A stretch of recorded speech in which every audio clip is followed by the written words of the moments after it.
Maganda yung panahon ngayon, kaya nandito kami ngayon sa Coen. Pagkatapos magsimba kaninang umaga, pumunta kami dito sa Coen. Ito ay isang public Coen lang, public park. Medyo malawak din. Maraming nagpupunta rito mga family, may mga kasamang mga bata. And then dinala ko yung tent, pati yung cart namin. Ayan, naglagay kami ng tent dito sa gilid para medyo may pahingahan kami.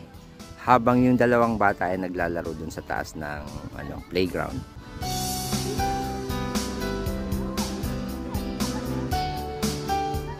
Andun yung dalawang bata naglalaro.